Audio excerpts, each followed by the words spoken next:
Hi hello నమస్తే welcome to Silas kitchen with అదిరిపోయే కంద రుచులు.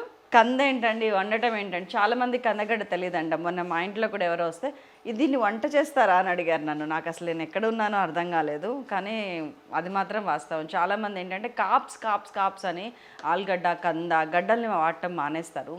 కానీ కాప్స్ ఒక్కటి తీసి పక్కకు పెడితే మోతాదులోనే ఉంటాయి, అందులో వైటమిన్ ఏ హెవీగా ఉంటుంది కందలో. పక్కకు పెడితే మనకు కావాల్సిన ఫైబరు, ప్రోటీన్, వైటమిన్ ఏ, కొన్ని బలవర్ధకమైన పోషకాలు కందలో పుష్కలంగా ఉన్నాయి. టేస్ట్ కూడా కంద చాలా డిఫరెంట్గా ఉంటుందండి. ఇందులో నేను 2 వెరైటీస్ చూపిస్తున్నాను. కంద వేపుడు, కంద పులుసు. కంద వేపుడు ప్రసాద్ మాస్టర్ చేశారు, సూపర్ వెరైటీ అది. దాన్ని ఒక్కసారి చూడండి, అబ్బా ఇలా చేస్తే కంద తినచ్చు కదా అని మీకే అనిపిస్తుంది. దాంట్లో ఏంటంటే ఆయన డిఫరెంట్ టెక్నిక్స్ వాడారు, అదొక్కసారి మీరు చూడండి. ఫస్ట్ నేను కందని ఏం చేశానంటే, మనం ఆలుగడ్డలు చిప్స్ కోసం చిన్న కట్ చేస్తాం కదా, అలాగా చిన్న ముక్కలు ఈక్వల్గా కట్ చేసుకున్నాను. కడాయిలో ఆయిల్ తీసుకున్నాను మునిగేటట్టు. ఇది మ్యాక్సిమం 1/2 లీటర్ ఆయిల్ ఉంటుంది. సైజ్ చూసారా, ఈ సైజు ఇవి కోసుకుంటే మనకి ఈజీగా ఉంటుంది. చక్క తొందరగా ఉడుకుతుంది, వేగుతుంది, అండ్ మంచిగా లోపలంతా మంచి కలర్ వస్తుంది. నేను 1/2 కిలో కంద తీసుకున్నాను అంతే, ఎందుకంటే దీనికి మనం చిప్స్ యాడ్ చేస్తున్నాం కదా, దాంతో ఇంకా కర్రీ ఇన్వడిస్తుంది, డబుల్ అవుతుంది. ఆయిల్లో ఇరికిచ్చి మొత్తం కంద ముక్కలన్నీ వేయడానికి ట్రై చేయొద్దు. 2 సార్లు వేయించుకుందాము, సో దట్ ఫ్రీగా లీజర్గా కొంచెం బాగా కుక్ అవుతుంది. ఫ్లేమ్ కూడా మరీ హై పెట్టకండి, 60% ఆఫ్ ఫ్లేమ్ పెట్టండి, అంటే మీడియం ఫ్లేమ్. ఇంకో ఇలా చూసుకోండి ఒక్కసారి, చక్క దేనికి అంటకుండా నీట్గా వస్తుంది కదా. ఎస్, దీన్ని ఇట్లాగా ఒక 5-6 మినిట్స్ ఫ్రై చేసి తర్వాత చూద్దాం. కరెక్ట్గా 7-8 మినిట్స్కి మనకి ఇట్లా బాగా వేగిపోయినట్టు సైన్ వచ్చింది. ఇదిగోండి, ఇట్లాంటి కలర్ వస్తే చాలు. ఇవి రెడ్గా కాలవు, నల్లగా కాలుతున్నాయి, చూసారా, ఇంతే ఉంటుంది. సో ఈ టైంలో మనం తీసేద్దాం. సో ఇంకో వాయ కంద ముక్కలు కూడా వేసేసుకుందాం.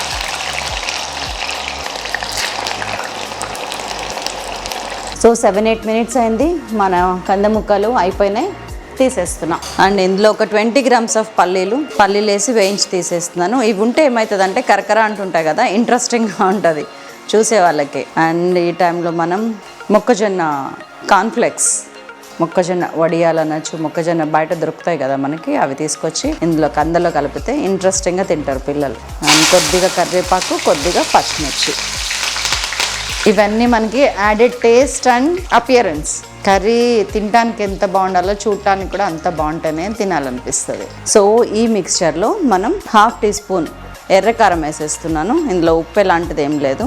అండ్ ఒక 1/2 టీ స్పూన్ ధనియాల జీలకర్ర పొడి, ఒక 1/2 టీ స్పూన్ ఎండు కొబ్బరి పొడి, ఒక 1/2 టీ స్పూన్ ఉప్పు, ఒక 1/4 టీ స్పూన్ పసుపు, అండ్ ఒక 1/4 టీ స్పూన్ వెల్లుల్లి దంచిన ముద్ద వేసాను. అండ్ దీన్ని అన్నిటినీ మంచిగా చేత్తో కలుపుకుంటే బెస్ట్. ఆల్రెడీ ఆయిల్ తడి ఉంది కాబట్టి మంచిగా ఇట్లాగా కలపండి.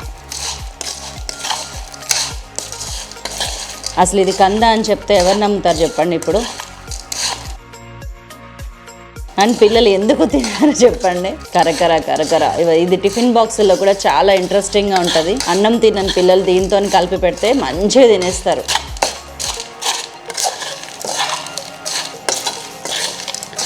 సో ఒక్కసారి ఉప్పు కారం అన్నీ చూసుకోండి. భలే కరకర ఉంటుందండి, సూపర్, పర్ఫెక్ట్ సరిపోయినాయి అన్నీ. ఉప్పు చాలా తక్కువ పట్టింది, మీరు గమనించారా? బికాజ్ పైనంగా కోటింగ్ మాత్రమే కాబట్టి. సో ఇదండి మన కంద ఫ్రై. సో మన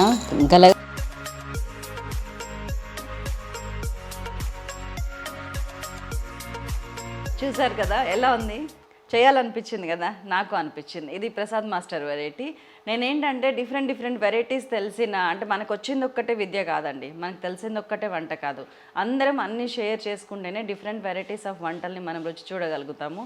అందుకే ప్రసాద్ మాస్టర్ చేత మన ఫుడ్ ఎక్స్ప్రెస్ అదిరేటి రుచుల్లో కూడా చూడండి, ఒక 25 వెరైటీస్ ఆఫ్ వంటలు చేపించాను నేను. సూపర్ అంటే సూపర్ ఉన్నాయి. అందులో ది బెస్ట్ అన్ని నేను సైలాస్ కిచెన్లో ప్రజెంట్ చేస్తున్నా, కలిసి బిట్స్ కింద కలిసి.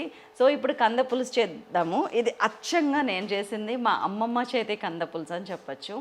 ఇది కొంచెం తీయగా, కొంచెం ఎక్కువ పుల్లగా, మరింత రుచిగా, పులుసు కూడా చిక్కగా, ఇట్లా డిఫరెంట్గా చాలా ఈజీ చేయటం అనిపిస్తుంది, కానీ కొంచెం శ్రద్ధగా చేయాలి. ఎందుకంటే దేని తర్వాత ఏది వేయాలి, ఎంత వేయాలి అనేది చాలా ఇంపార్టెంట్.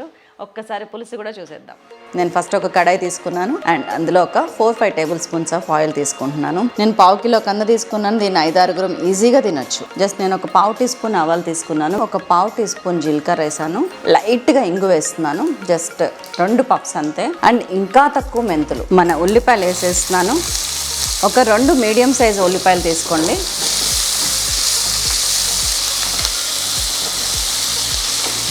అండ్ ఇందులో పొరపాటును కూడా అల్లం వేయొద్దు. నేను జస్ట్ వెల్లుల్లి, మీరు దంచితే కనుక 7-8 వెల్లుల్లి దంచండి, లేకపోతేనేమో ముద్ద అయితేనేమో 1 టీ స్పూన్ వెల్లుల్లి ముద్ద వేసేయండి. ఉల్లిపాయలు మరీ వేగనివ్వద్దు. జస్ట్ లైట్ షేడ్లోకి టర్న్ అవ్వగానే, ఉల్లిపాయ మగ్గగానే ఒక 1/2 టీ స్పూన్ పసుపు వేస్తున్నాను, ఒక 1 టీ స్పూన్ ఉప్పు వేస్తున్నాను. ఉప్పు వేయగానే ఉల్లిపాయ మంచిగా వేగుతుంది, మగ్గటం స్టార్ట్ అవుతుంది. ఇదిగోండి, ఉల్లిపాయ ఇట్లా లైట్గా వేగగానే నేను మన కందగడ్డ వేసేస్తున్నాను. ఇవి చూసారా, ఈక్వల్ సైజ్ ముక్కలు కట్ చేసుకోండి. కంద కొంచెం ఆలుగడ్డ కన్నా కూడా ఎక్కువసేపు పడుతుంది ఉడకటానికి, అది మనం దృష్టిలో ఉంచుకోవాలి. అండ్ కందతో పాటు మీడియం సైజ్ టమాటాస్ ఒక 2 వేసేయండి. మంచిగా కలపండి. ఇప్పటిదాకా హై ఫ్లేమ్ మీద ఉందండి మంట. నేను ఇవి 2 వేసిన తర్వాత ఇవన్నీ మగ్గటానికి అని చెప్పి మీడియం ఫ్లేమ్లో పెట్టాను. ఒక 2 మినిట్స్ మూత పెట్టేస్తాను. సో 2 మినిట్స్ అయిపోయింది. మనది ఆల్రెడీ ఆయిల్ బయటికి రావడానికి సిద్ధంగా ఉంది ఇక్కడ కర్రీ. అండ్ నేను ఈ టైంలో ఒక 2.5 టీ స్పూన్స్ ఆఫ్ కారం వేసేసాను. దీన్ని కూడా ఒక్కసారి మంచిగా పైకి కిందకి కలుపుకుందాం.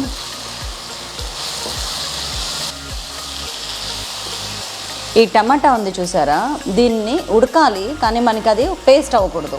ఇది అలాగే ఉండాలంటే దీన్ని ఎక్కువ కదపటము, ఎక్కువ మగ్గబెట్టడం లాంటివి అప్పుడే చేయకూడదు అని అర్థం. ఇది ఇలా ఉన్నప్పుడు కొంచెం ఒక్క 1 మినిట్ కారాన్ని కూడా ముక్కకు పట్టనిచ్చి, సో 1 మినిట్ అయింది. అండ్ నేను కొంచెం వాటర్ యాడ్ చేస్తున్నాను. నేను జస్ట్ ఇప్పుడు ఒక 100 ml 1/2 గ్లాస్ ఆఫ్ వాటర్ పోసాను. మాక్సిమం 1 కప్ అంతే. దీన్ని ఇలాగే ఉంచి ఫస్ట్ ఉడికొచ్చేదాకా హై ఫ్లేమ్లో పెడుతున్నాను. ఒక్కసారి ఇలా కూర అంతా మగ్గటం స్టార్ట్ అవ్వగానే మీడియం ఫ్లేమ్లో పెట్టి మూత పెట్టేస్తున్నాను. ఇలాగ ఒక 10 నుంచి 15 నిమిషాలు మగ్గనివ్వండి. కందని బాగా ఉడకనివ్వండి. దాని వాటర్ దానికే ఉంది. కంద మంచిగా ఉడుకుతుంది చూసారా. జస్ట్ 5 మినిట్స్ అయింది. ఇంకొక 10 మినిట్స్ నేను కందని ఉడకనిస్తాను. వావ్, ఇది సిమ్లో పెట్టినా కానీ దగ్గరకు అయింది చూసారా, ఇట్లాగా. గుడ్, ఇదే కన్సిస్టెన్సీ నాకు కావాల్సింది. ఇప్పుడు మనం ఒక్కసారి ముక్క ఎంత ఉడికింది అనేది కన్ఫర్మ్ చేసుకోండి. ఇట్లాగా ఆల్మోస్ట్ ఉడికిపోయింది, 15 మినిట్స్లోనే ఉడికిపోయింది. ఇలా ఊరికనే స్పూన్ ఇలా పెడితే ఇలా దిగిపోతుంది. ఇది ఎనఫ్. సో దీనిలోకి నేను ఇప్పుడు, ఇది పులుసు అని గుర్తుంది కదా, ఒక 25 గ్రామ్స్ ఆఫ్ చింతపులుసు వేసేస్తున్నాను. చింతపండు నానబెట్టి చిక్కగా పిండిన పులుసు. అండ్ ఒకసారి ఇప్పుడు కన్సిస్టెన్సీ చూసుకోనగలరు. మనకి దింపుకునేటప్పుడు ఇలా ఉండాలి పులుసు, ఇలా చిక్కగా. సో ఇప్పుడు కొంచెం వేసేస్తున్నాను. మళ్ళీ నేను హైలో పెడుతున్నాను stove. Just 50 ml of water వేస్తున్నాను. ఇందాక ఒక 100 ml వేసినాం, ఇప్పుడు ఒక 50 ml. అండ్ ఈ పులుసు వినీడే. పులుసు మరిగే టైంలో ఒక 4-5 పచ్చిమిరపకాయలు, కొద్దిగా కరివేపాకు, ఒక 1 టీ స్పూన్ ఫుల్ ఇది ఆవాలు, మెంతులు, జీలకర్ర కలిపి వేయించి కొట్టిన పొడి, దీన్ని వేసేయండి. 10 to 15 గ్రామ్స్ ఉంటుంది. బెల్లం, అది కూడా వేసేస్తున్నాను నేను. ఉల్లికాడలు చల్లేయండి. మళ్ళీ మనకి పులుసు మరగటానికి వచ్చింది కదా, ఈ టైంలో ఒక్కసారి ఉప్పు చూడండి. It's very nice. అప్పుడే టేస్ట్ వచ్చేసింది, కళ వచ్చేసింది. కానీ పులుసు కనీసం ఒక 2-3 నిమిషాలన్నా మసిలితే ఆ టేస్ట్ వేరు ఉంటుంది. మనకి ఆల్రెడీ కంద ఉడికిపోయింది కాబట్టి ఒక 2-3 నిమిషాలు మసలనిద్దాం. మనం అనుకున్న 3-4 నిమిషాలు అయిపోయింది. ఇదిగోండి, ఆయిల్ అలా పైకి తేలుతుంది చూసారా. ఈ టైంలో చక్కగా కొత్తిమీర చల్లుకోండి, లైట్గా బంద్ చేసేయండి. ఈ పులుసు ఆల్రెడీ చిక్కగా ఉంది. మనం గిన్నెలోకి తీసుకుని చల్లారినాక ఇంకొంచెం చిక్కగా అవుతుంది. అప్పుడు కన్సిస్టెన్సీ ఇంకా అదిరిపోతుంది. దీన్ని అన్నంలో వేసుకొని తింటే ఉంటుంది. అబ్బబ్బబ్బబ్బబ్బబ్బా, ఏమన్నా టేస్టా. So shall we serve. ఇదన్నమాట మన అదిరిపోయే బెల్లం వేసిన, ఆవాలు, మెంతిపిండి వేసిన కంద పులుసు. సూపర్ యమ్మీ, సూపర్ టేస్టీ. వావ్, అదిరిపోయే కంద రుచుల్ని ప్రజెంట్ చేసేసాం. మీరు ఎప్పుడు చేస్తున్నారో చెప్పండి.